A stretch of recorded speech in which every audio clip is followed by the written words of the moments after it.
What in gay hell are you doing? Twerking? Oh, God, I can't. I'm practicing. I can't. Hi, Gervonda.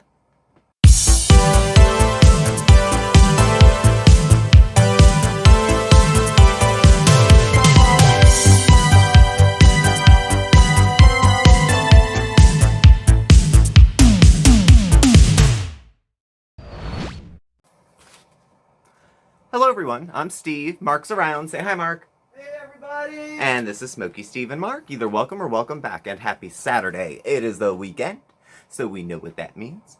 This is a breakfast blend of some sort. New England coffee. New England coffee. The last time you corrected me, you were wrong. But y'all don't need to hear about that when I'm as right as I am. It doesn't need repeating. So I hope everybody's well. I hope everybody is safe. Look after yourselves. Look after each other in these interesting times in which we live. Today we are going to discuss our fair lady, Chantal Marie, Foodie Beauty, Big Beautiful Me, the Daily Chantal, the Chantal Show, Chantopolis, and now, of course, Foodie Beauty again. Now, my quick opinion is that Chantopolis is not all that it could be.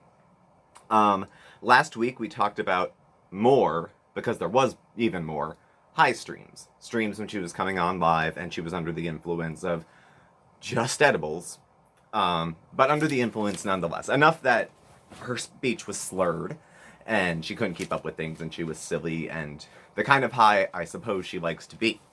So there was that. Pete's is still struggling. I see you, Pete's. We see you, okay? A brother in mental health concerns. I see you, I'm thinking about you. There's a lot of people that are. You're not struggling alone. Chantal doesn't take away so much attention that people can't see a person who's hurting somewhere in the house, you know. What else? The all-knowing chat, where she goes for information on everything. It's like her, you know, Siri or Alexa would be much easier, but she says into the chat any question that comes into her mind, and they seem to have answers, but it's a very insulated chat. You can kind of expect a certain kind of answer to come out of them, you know? And then she'd mentioned at the end, have any of you guys ever been in an abusive relationship? That came towards the end of last week. Seemed, at the time, to be kind of not out of the blue. I mean, I kind of read a little bit into it. I think some people wrote the narrative that meant exactly what they thought. It kind of played out not how I thought, but I kind of feel like, well, duh, as how it turned out. So, where are we going today? Long videos. Even longer. So, special thanks to Just Sayin', Thor. I didn't watch any other reactors for this part about the abuse and her and Shannon and the other stuff that'll be coming up this week, because I was kind of wanting to stay away from it. There's a little bit more somber content that goes on today. We know about Chantal's beating. We know about Chantal's use of edible whatever. But it gets a little bit different when the topic of abuse comes up. It's not one that really should be taken lightly. It's one I have very little experience with on a personal relationship level. I identify with the feelings that go with it, but I was not in a physically abusive relationship. So again, I have this much experience of my own to talk about it with. So it's hard to jump in and say, I know what it's like. I would do this. I would do that. I would never let a man talk to me like that. It's very comfortable for me to say that. I'm in a relationship with Mark. He's not going to talk, you know, he's not going to throw me around. You think, you know, this dude's like 5'10", 120 pounds, and she's like 5'2", and almost 400 again. Doesn't mean something couldn't happen to her. Apparently something did, you know. So she had an epiphany, a big long one in the car, about how she's just got to be me. And the shadows of abuse that started to show up before it kind of blew up, with a very plain accusation made by Chantal's friend, Shannon, whose name comes up a couple of times. I don't know Shannon. I just know, the only thing I know about Shannon is that she knew Chantal from back in the day. And they started talking again.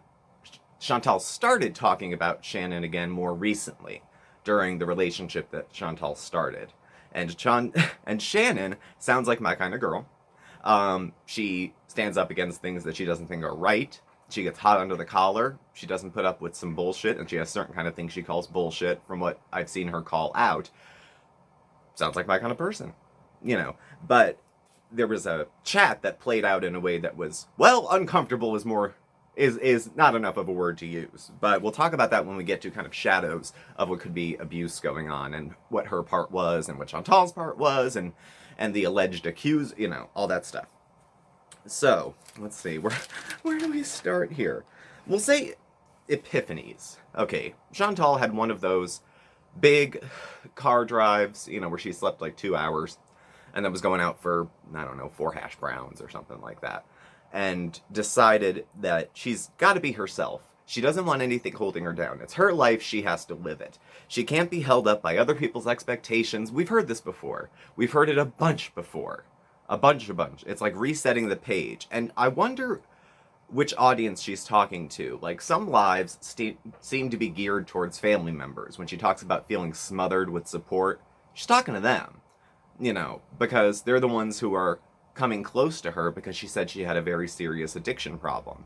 So a family, a good family like it sounds like she has wrapped itself around her to try to support her. She feels smothered by that. Okay, so she doesn't really want that anymore. Don't confuse smothered with care. I am an addict. I have been a person with substance use disorder in remission, but goes back years. I have a family. I was not hatched. It was not Mork and Mindy. And I grew up, in a family with no addicts or alcoholics, and I was the only one. I kind of thought I invented it as far as that went. And she doesn't want any help. People were there to help me when I needed it, and they helped for a long time. But people get sick of it, and people burn out, and people get sick of the dramatics. You can be, it's over the top.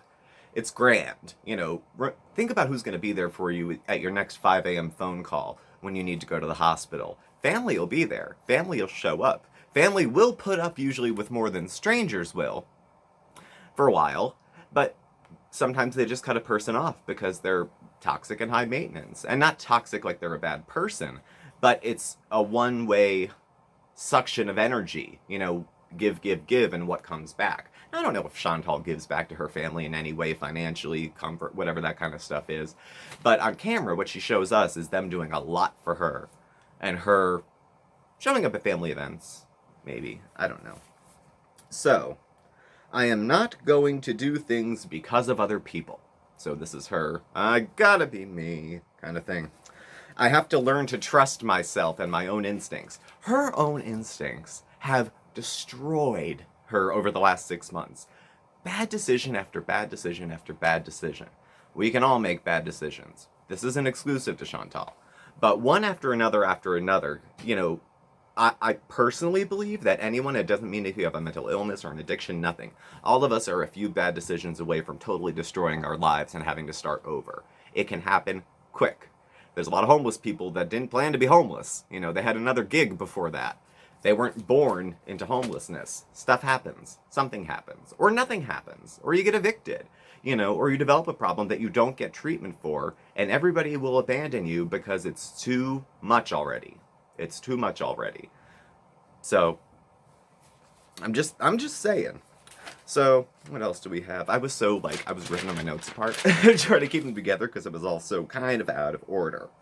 Learning to trust herself. And she said, people mean well, but that doesn't mean anything. Holy shit. Again, 5 o'clock in the morning. Remember who's coming over to take you to the hospital. Keep it up. The next people to come over, you're going to be taking an Uber to the hospital and walking yourself home. Because the drama will be, it'll only be for her. It'll only be for her and the audience at that point. Out of nowhere, she had a question. If you're a straight woman dating a trans male, are you a lesbian? Google it. This is another, you don't use the chat as Wikipedia. People have very strong feelings sometimes about their sexual identities, their gender identities, how they present themselves to the world and whatnot. I'm gonna be honest with y'all. I'm gay, okay? This isn't news. Don't tell mom, it'll kill her. And I'm a cis male. I just learned what cis meant 6 months ago. So I look like a guy, I act like a guy, and I'm a guy, and I sleep with guys. And that's pretty garden variety. It used to be subversive. Now it's like fucking so vanilla to just be gay. But some people are very, very protective of their identities. They've spent a long time finding themselves. And I don't think she's anti-trans or anything. It's just there's better places to seek information about that topic than your chat room. There's better places than me, because it's an ongoing learning process. Not my own. I'm pretty cool with where I'm at. But I work with a lot of young people, and their sense of who I am and who I like and where do I want my life to go is constantly evolving. And so constantly new identifiers keep coming with. I'm a PC bedwetting liberal, but there's a lot of language for me to keep up with. I need notes for that. Once we got into pansexual, I needed to take notes because I didn't know what the hell they were talking about. So I would suggest for her, for sensitive social topics, look it up. Look it up. Don't check with the chat. Look it up. Don't check with me. Like I said, I don't know enough. Find somebody more resourceful and with more information. So then we get into the not my boyfriend, who gets more liberties than anybody in her life. The not my boyfriend. But she's spending a lot of time, this is earlier in the week, with someone. And she said she was merely more addicted to the party lifestyle. I don't want to shame her experience and say it wasn't hard for her at some point, because the party lifestyle was hard. She had a couple hangovers. She got very sick the first time she used meth, from what she said. And I don't know.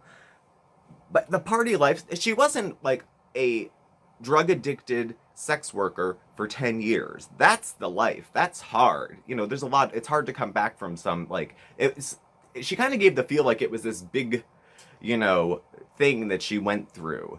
And all trauma's personal. And we all have different things to lose if we lose our lives to addiction. We lose ourselves in the moment, or we find ourselves in a relationship that maybe we could have done better for ourselves, but we're settling for whatever reason. Okay. I don't know. She wants to keep some stuff private, which means lying. Her privacy and lying is kind of the same thing. Well, I wanted to keep it private, but to keep it private, I had to lie to you. But I don't want to tell you about it, so I have to. It's a logic that always ends in, no matter what anyone says, who cares what they think about me. What ultimately matters is I'm going to do what I want anyway. I don't need your support or help, no matter how many times I've asked for it. I don't care to be accountable to anyone but me. So if I want to do it, I'm going to do it. It's bordering towards that kind of hedonistic lifestyle, you know, where there's like a moral component that kind of comes into it. And I think that kind of judgment's getting passed a lot. I would say that she does have some addictive tendencies still. She said addictive personality. She kind of downplays shit like it's not a big deal. Where's my expert? Mark! Yeah. Could you come hither, please? Yeah. Because I have a drug and alcohol question. Oh. It's some of it's out of my wheelhouse. So I was just discussing how Chantal's going into a new, you know, let me make some room. You guys know Mark. Hey, everybody, you always catch me. I'm like not even. I'm not. Whatever. This slutty underwear just isn't for me. I'm a boxers guy. This is riding right up my Chantal. So let's see. Where were we at here? Okay. She wants to be honest, but keep some stuff private. Yes. People in the chat are telling her, you know, your life's a mess, and she's like, my life's a mess, and then switches. Everybody's life's a mess. Yes. There was a very cute short that Jess Sayin had. Nobody washes their hands when they pee. She seemed honestly stunned that people would wash their hands after they urinate. I don't know. And she said it wasn't because she was raised wrong, but, right. You know, but it's 30 years later and she still doesn't. And it's not addiction, it's just a few bad habits. Don't feel bad if you're a mess. Mess and beesin', these cutesy terms that kind of wrap everything. Is this, it's something I did. Is it a function of addiction? Is it common among people who have addictive personalities? Oh, absolutely. Oh, definitely. In fact, I mean, everything that she has been doing and saying over the last, gosh, I don't even know how long now, but it's all classic addict behavior, all of it. The generalizing, the minimizing, the deflecting, all of it. Yeah. You know, including that, at the beginning of the week when she came on and was all bright-eyed and bushy-tailed and I'm going to live my life. I want to have a successful channel. I'm going to, you know, like, all classic addict behavior. classic. Right in the middle of their life being a mess. You know, her life, if it is not already, will be unmanageable very, very soon. Yeah. And I mean, I'm gonna call it the way it is. It's unmanageable now. Yeah. I mean, she is not taking care of her serious health issues. No. You know, party lifestyle. Her body was going through a lot before she started putting some extra stuff into it. Is that unmanageable? Yeah, it's certainly irresponsible. It was. And, you know, all of that, the relationship with her and Pete. And it's no secret that he is going through some hard times right now. Enough that he's had to try to leave work to take some time to himself. Right, and that's happening right now while all this is happening. It's not a coincidence. It's not. Nothing in her life is the same as it was 6 months ago. No. And none of it looks better. No, not at all. All you have to do is hit the rewind button, go back 6 months, and just compare the two. Compare everything. And you know what I find interesting about what's happening, all of this? One of the things that really upset me about this whole situation is that she is profiting off of this.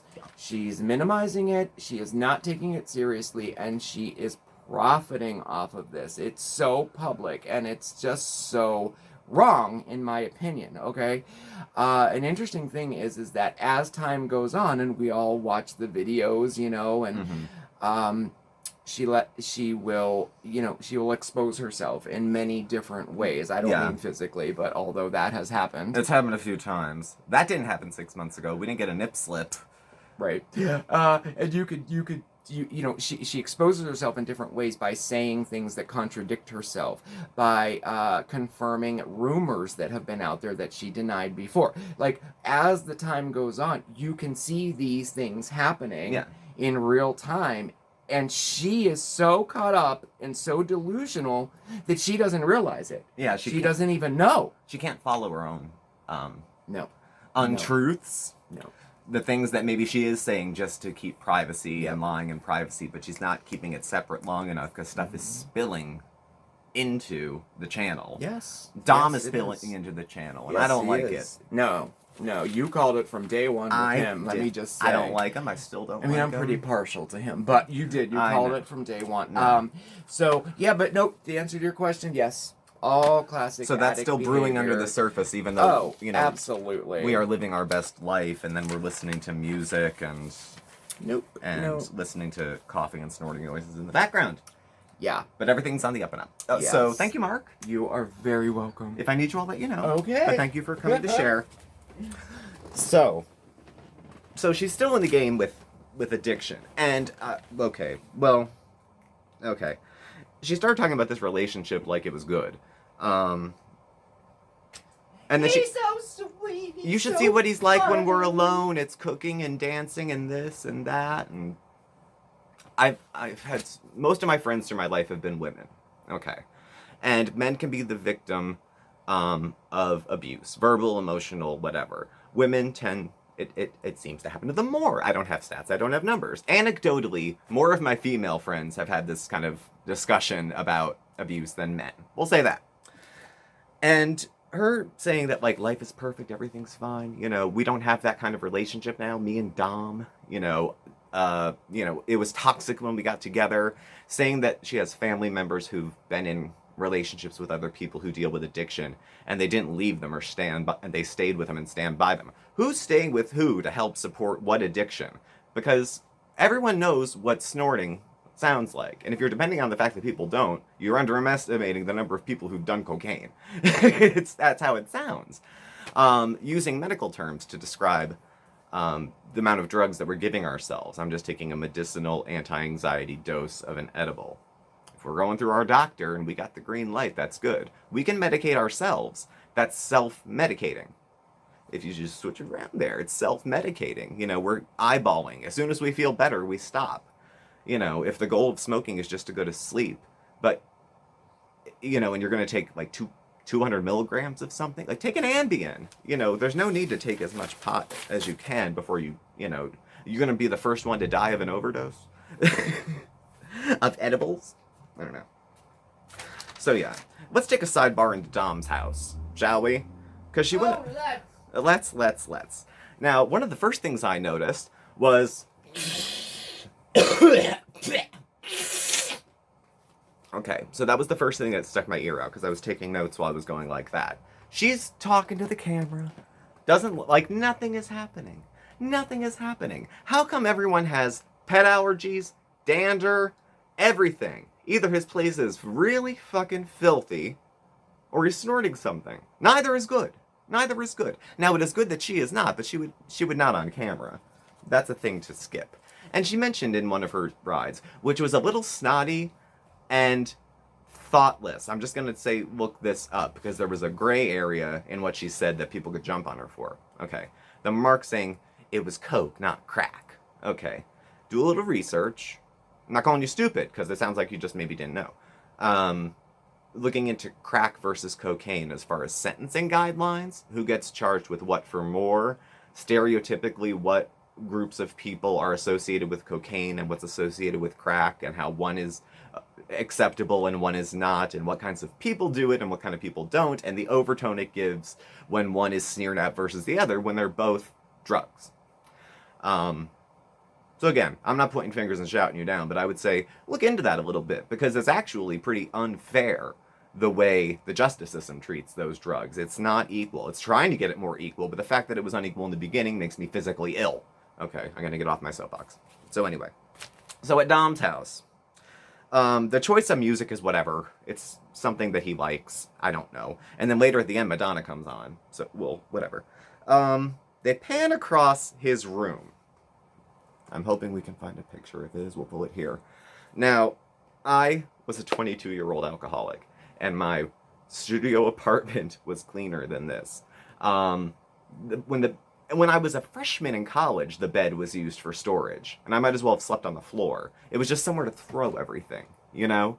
The TV that she brought or got broke, you know, when a major appliances break like that, and then people have bruises, and then you hear talk of like, it's like she's on the last half hour of a Lifetime special that I'm worried isn't going to have a good ending. That's it. That's what I'm worried about. Not trying to tell anyone how to live their life or do what's going to happen. This is out of caution and concern. Even the haters don't want to see Chantal die. That proves nothing. And plus, we wouldn't be able to steal her content anymore, honey. Come on. So Dom's house, like I said, he seems to be having fun while she's there. She said she took a little bit of an edible, and she did twerk a bit. I think I twerk better, but that's neither here nor there either. So now going into these kind of shadowy things of abuse. Last week she had mentioned that in a chat, randomly, with no provocation, has anyone ever been in an abusive relationship? Just puts it out there. Then people start, of course, asking questions. Now, mind you, we're watching a channel where she makes money off of the people who view. So a little mystery and a little intrigue is good for the channel. So if she's dropping hints here and there about something, or people are reading too much into it. She wants to be able to say, people read too much into it. I ask a question, people assume it's him, people assume things, they don't know what's really true. We can only go on by what we see, you know, if we're trying to keep up with the plot. You know, when one's life becomes so messy that it would be the plot for not necessarily a good movie, but like it's, I don't know, who'd watch but me, you know. Dom says, it seems like when she comes out and says something nice and rosy, it's because Dom said something mean and she's repeating it. First example I did, he's concerned about my health. Now all of a sudden he's talking about healthy food, and she's gonna eat healthy because he can cook for her all the time. My man can cook, you're not boyfriend, can cook for you. And the food looked okay. I mean, it looked fine, but concerned about your health can sound a few different ways. Concerned about your health can be, you're fat because you eat 4 hash browns before you got here. And some people have a different way of speaking where they're a touch more blunt than others. She can hear she's fat all day from an audience, but when you're not boyfriend, you know, is concerned about it, go to the gym with you. Do you think she's going to the gym or worried about healthy eating in her regular life? No. But from this man, she'll take her cues. She wants to say what she wants to say, but wants to protect her privacy. This is no shade to Chantal, but she has no shame. She'll put pretty much anything up on YouTube. She has to be careful to protect his privacy. because he doesn't want to have too much of his business up on YouTube. So, and in the few hours, within a few hours of the same day, she's like, I only smoke one cigarette, and then she had like 5 in the car, and then another one in her room. Just saying. Not judgment. Can you smoke on YouTube? Have you watched our channel? Philip Morris should sponsor us. So, at any rate, she wants to be free to make her own choices, but at any rate, she's always trying to accommodate him. And he watches her videos, and she knows he watches her videos. So she always has to make what seems like approved content. And he watches reactors to the videos. That's, I don't know. I mean, Mark's here when we make our videos. So that's, there's nothing out of it. He's in the damn video. He was sitting here.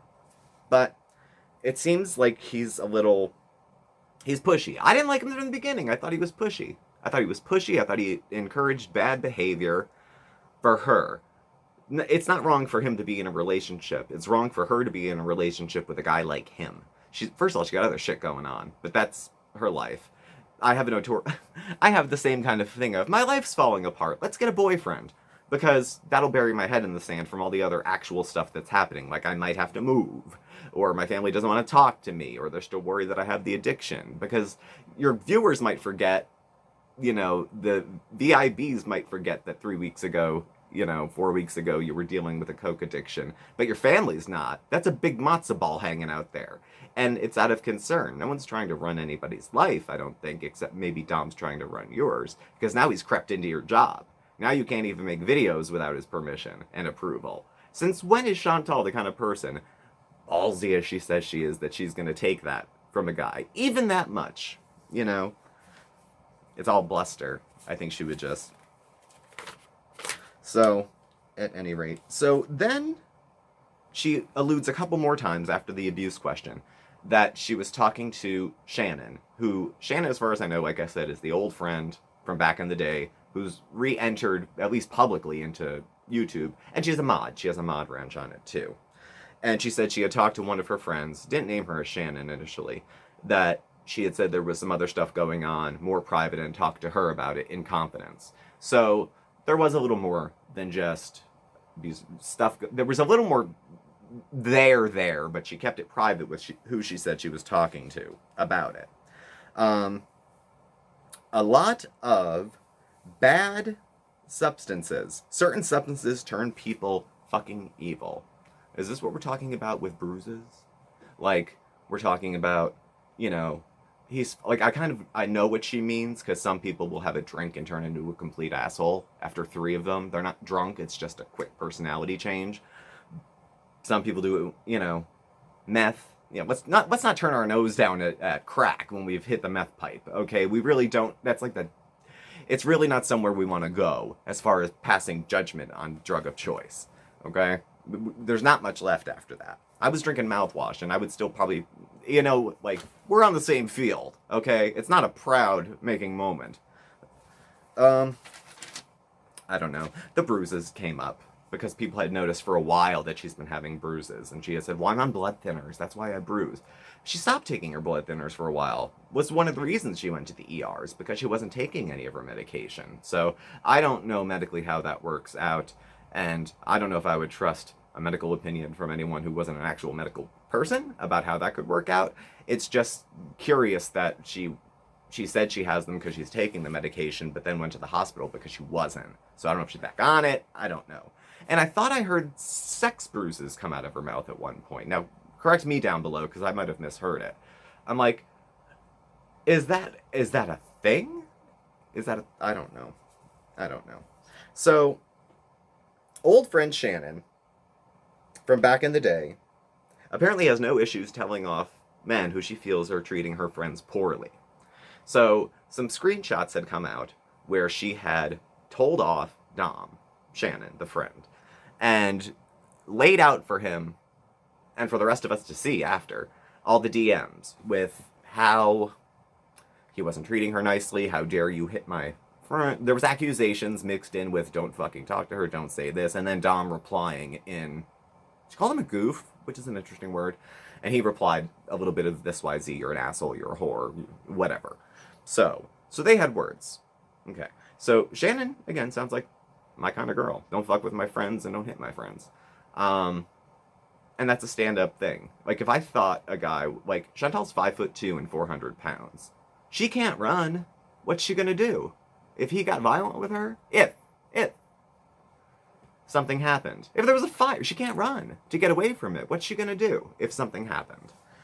You know, she may feel safe, but is she safe? From an outside perspective looking in, is she safe? I know she knows him better than everyone, and she feels like she's known him 1,000 years, and that's infatuation, you know, in the beginning of the relationship. But so Shannon, who was concerned, then goes into the chat, and I was watching this chat live when it happened, and comes in and leaves the message. So, the quote was, "Okay, don't call me when he beats you again," from Shannon. And then Shannon, of course, was demodded and blocked, and then Chantal went on and on about how that just causes problems for her, because people then call her family, and I guess Shannon called her family, and people know things. This is allegedly all coming out of Chantal's mouth. So, I mean, we're doing grain of salt with this the same way we do it for other stuff. So if Chantal says, you know, there's receipts for this that exist. This stuff actually happened. And Shannon just put it on blast. All the stuff Chantal people had been rumoring about it for a while, and ever since people saw a bruise, the rumor started. And I said I didn't like the guy from the beginning. I thought he was smug.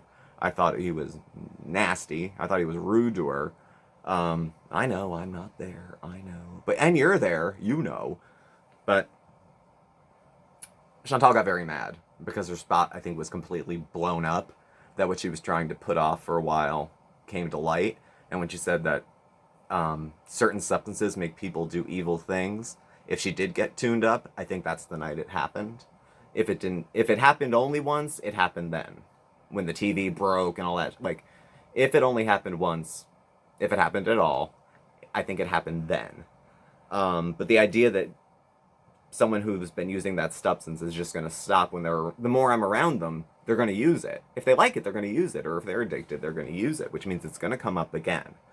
And again, dude might be only 5'10", $120, but she's 5'2", 400 pounds. You know, if I was one of Chantal's friends, you know, say what you want about Chantal, but dude coming at a woman that small, a person that small who can't get away from him, let's talk first. You want to hit someone who's 5'2"? I'll get on my knees. Try it. So that's all I'm saying. I think when it comes around, it probably did make a big mess for Chantal, because it's not how she anticipated information would get out, how it would get dispersed, how that would look on her, how she's going to have to explain it to Dom, because she's already been minding her P's and Q's so she wouldn't upset him, because you know how he gets. I'm not making light of abuse, but it feels so scripted to me. Not that she's making any of this up. I don't think she is. And that would be a huge fuck you to take an issue like this and make content out of it. And even Mark said the monetization makes him sick. But I don't know. I mean, I think the party seems to be over at this point. The party fun seems to be gone. Granted, when she was at his house, she was obviously partying a little bit. And those fake lashes don't owe her a damn dime. Not even. I was looking for some for myself, but I couldn't find any that were 1.5 feet long like hers. So, she can spend what she wants. These are kind of my closing thoughts now, because I don't want to make too much light. I know mine are usually lighter, but I don't want to make light of a situation that could be very serious. I don't. Or assign responsibility that she should know better, or she should, you know, honest gut reaction, she should take her well-meaning self and leave. I can understand it's tough to be home with Pete because he's not doing well, but neither are you. You know, so, you know, think about that. Think about that, maybe. Look back 6 months and look ahead 3 and see what you might see. I don't imagine she saw herself in this position around Vlogmas. So, we'll see next Vlogmas what things look like. We shall see. Other closing thoughts. She can live her life the way she wants. It's her prerogative. She can spend money on whoever she wants. It's her prerogative. But after this is all over, because it will be all over, she's not going to get married and live happily ever after with a guy who has a single bed and a pile of trash all over the floor. Even Chantal deserves better. Even if you don't, you know. I cannot square the bad things she said initially about him with any little good things she says about him now. Oh, he makes such nice things and he cooks for me. And then the 1,000 texts and then telling each other off. It's too high drama. You know, YouTube is enough drama. You want to do it in your free time too. Go ahead. But that just says to me that drama is how she rolls. You know, even in her personal life where she has the opportunity not to have it, she was still playing on her phone for God knows how long trying to get with this guy. And all of a sudden now they have a cozy relationship. That wasn't video of him cooking for her or them doing anything. They were sitting around playing with drugs and watching TV. No harm, no foul, you know, I guess, if you're only hurting each other, but it's not going to last forever. So, I mean, it's not. I'm not a kid. I've been in relationships that are dicey like that. It's not going to last forever. Eventually, one person's going to get sick of the other, and the other's going to get hurt. Usually one gets very angry, and the other blames himself for everything. And these come here, go away routines with, I love you, I hate you, I love you, I hate you, you hate me. They're hard to watch. People get sick of watching it. And, you know, I won't speak to whether or not it was appropriate to put that information out there that Shannon had put out in the chat, but it sounds like she cares a lot about her friend, and she felt like she couldn't get that information out there, and she took a step I don't know if I would have made to put it into a chat. But she had already had, I guess, a bunch of private conversations, or at least one with Chantal about what was going on, and she was more mad at Dom than she was concerned about Chantal's reaction. So unless she was doing it to be spiteful in any way, that would have been, I think, her motive for doing it. She was more concerned about getting Chantal off the relationship than if Chantal would be pissed and have to explain to 1,500 people why her boyfriend didn't hit her. So that's the angle. That's how she went. So, you know, it's good to have friends. Someone who's known you 15 years versus a guy you met 4 months ago. Just keep it in context. Keep it in context. Be safe. Be safe. Listen to your friends and family who's known you a long time. You don't have to be single. I'm not saying do the sober single, be single a year once you get clean and do all this and da-da-da-da, because I don't go by that myself. I don't think it has to happen that way. But if it's not happening for you in the married life or in the non-boyfriend boyfriend who you spend time with, like you live with an ex and then you call the ex, and then you talk to the current one. I don't know. No, she has a very full social life, I guess. So, anyway, be safe. Be well. Break up with Dom. I'm not telling you what to do. I'm telling you what I think you should do, which makes it an opinion. And we all have opinions. They're like assholes. But I didn't like him from the beginning. I don't like him now. I don't like you with him now. And if I was your friend, I'd probably feel compelled to say something to you too. I don't know that I'd tell everybody, but I would say something to you too. So, be well, look after yourself, reach out to family, friends, and hopefully you're not in a worse spot than you are this week. So, well, thank you all for watching. Thank you, Mark. You're welcome. Please do subscribe, hit the notification bell on your way out so you get alerts when we have new videos and also when we go live. You can follow us on Facebook at SmokeySteveAndMarc, or on Instagram at SmokeySteveAndMarc, or on Twitter at SmokeySteveA. Our email address and our contact info is all listed below as well. Thank you again, and we will catch up with y'all tomorrow. We are going live at 6 p.m. Eastern. It's our usual standard live. Open discussion. We don't have members only, so everybody's welcome. Usually pretty laid back. We have good mods, so if you're around, don't hesitate to stop by. Thanks. Bye.